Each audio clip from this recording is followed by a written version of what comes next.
Shalom, Yashar Allah, Shalom. First and foremost, I want to give all praise, honor, and glory to the Most High Yahweh. I do so in the name of His only begotten Son, Yahweh Shai. Double honors to the apostles and elders of Yashar Allah. Kol Holoyam La Yahweh Bahasham Yahweh Shai, Bahasham Harakah Kodash, for blessing our elders with the spirit of truth so that we may know. Shout out to the Akim and the Akwath that's keeping the faith and the work. Shall keep at it. This your brother Abaya coming at you with more precepts.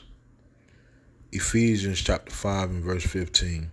See then that ye walk circumspectly, not as fools but as wise, redeeming the time, because the days are evil. We living in some real life times, man.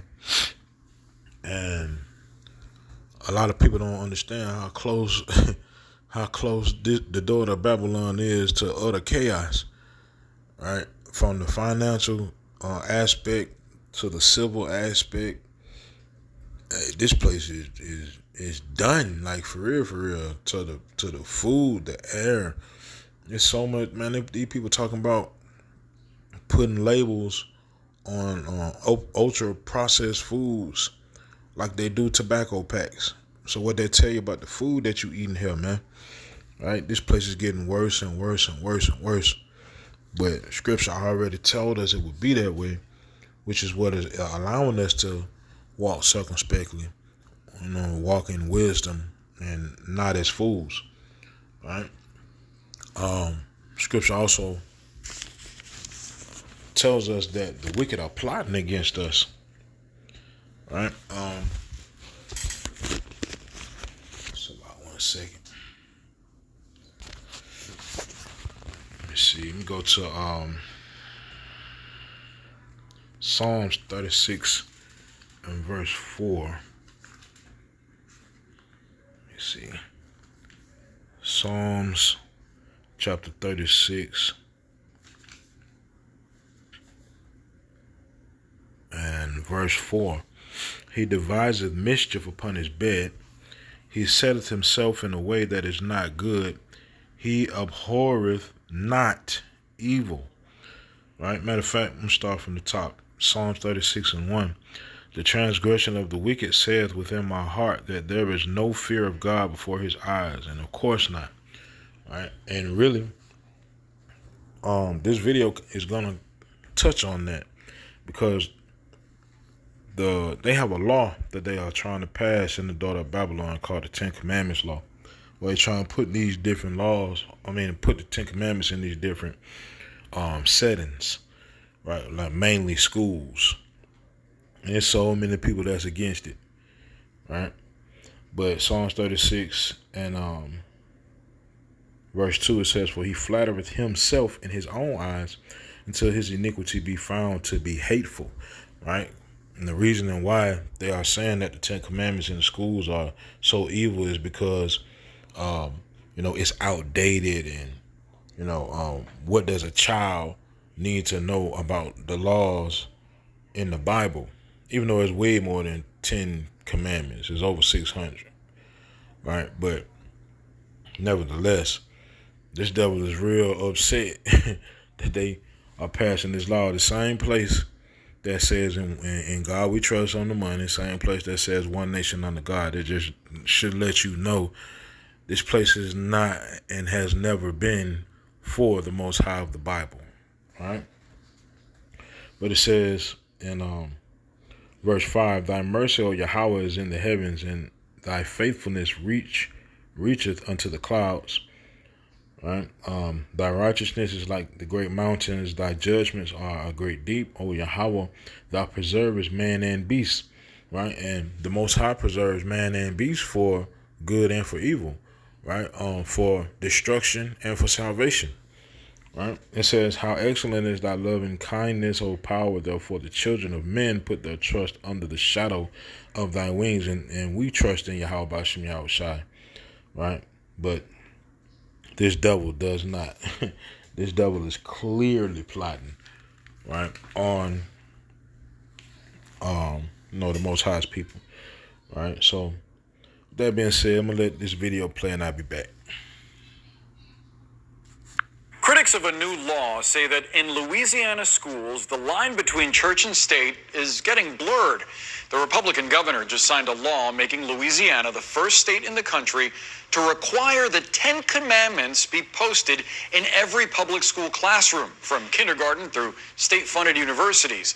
The law specifies the commandments must be displayed on a poster or framed document that's at least 11 by 14 inches and in, quote, large, easily readable font. Opponents have now vowed to sue, and at least one high school teacher is saying he will defy that law, calling it nonsense. It's just foolish legislation.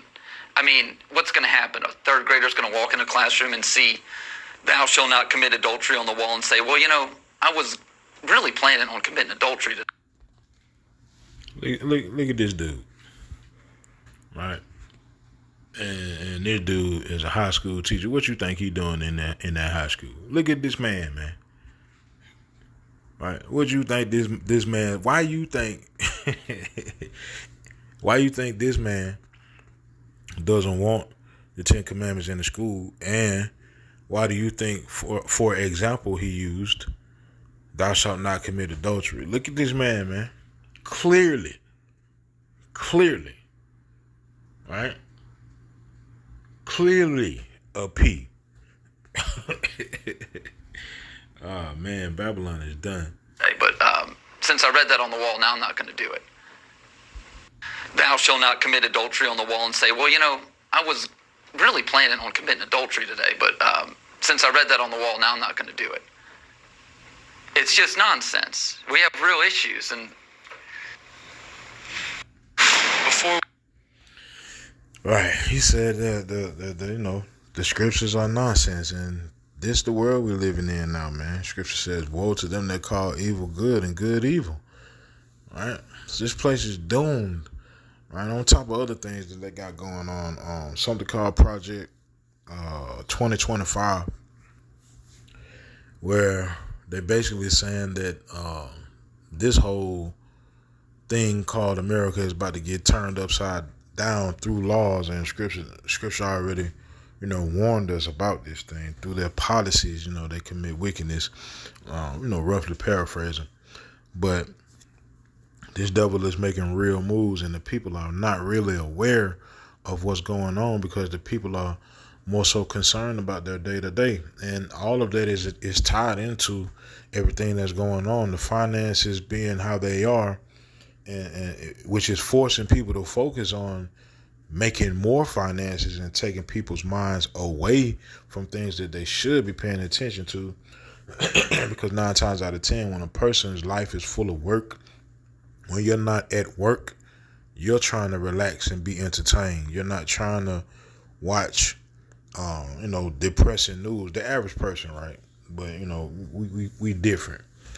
Right, we merge that entertainment, and we still keep our eyes on the prize, because Scripture tells us to walk circumspectly, right? Walk wise, not as fools, right? But this devil, man, hold on one sec. And so Matthew 24 and verse 12, "And because iniquity shall abound, the love of many shall wax cold." All right, this place is about to get real ill real soon. 2 Ezra 15 lets us know that all hell gonna really break loose because of lack of bread and for great tribulation. So gear up, because they're gonna debate on who's going to be the lead actor, right, on the scene in a couple months. And they are saying whoever holds that seat, their term is going to be wild. And the term after that should put the cap all the way on top of it. Right? So let this play, and I'll be back. More and more people online are talking about Project 2025. This tweet from yesterday has 120,000 likes. And he's so right. Like, when the vast majority of Americans are presented with the vision of Project 2025, they are absolutely horrified by it. And as I said in my last video, there's a reason why Donald Trump hasn't talked about it. There's a reason why Trump supporters on this platform, including probably some of you watching this right now, try to deflect from it or say, well, it's not really Trump's, or it's not that big of a deal. It is a big deal. His follow-up tweet, the author included this section, kind of a brief synopsis of what Project 2025 would do. And, you can read this whole thing, but man, is it scary. Everything from slashing environmental regulations to massive tax cuts for the wealthy to eliminating the ACA's coverage of emergency contraception, and the fact that the project seeks to infuse the government with elements of Christianity. See, there you go again. All right. They got a problem with the Bible being reintroduced, right? As the book, well, quote unquote, the book of this place, the book of the daughter of Babylon, right? Because that's what all that one nation under God and, in God we trust really stems from, the front that Esau Edom put on the world, that, this a God, quote unquote, God-fearing nation. But, we can clearly see that was BS. But nevertheless, this section is just scratching the surface. Like, there's 900 pages of just total BS. So listen, I'm glad people are discovering this or talking about it. And even though Trump doesn't want us to talk about it, or his little minions in my comment sections don't want us to talk about it, I'm going to keep talking about it because I think it's one of the most fundamental issues in this election. There you have it. But at the end of the day, Baruch chapter 4 and verse 18, for he that brought these plagues upon you will deliver you from the hands of your enemies. So, with that, Yashar Allah, make sure you stay in the spirit, man. Stay prayed up. Scripture says, I love those that love me, and those that seek me early shall find me. So, if you ain't already, you need to be seeking the Lord, seeking Yahweh B'Shem Yahweh Shai. Because Scripture also says, knowledge and wisdom shall be the stability of thy times and strength of salvation. Call Holoyim La Yahweh Bahasham Yahweh Shai Bahasham Harakah Kodash Yahweh Bashim Yahweh Shai Ratazah. These precepts in this video are edifying. Shalom Yashar Allah.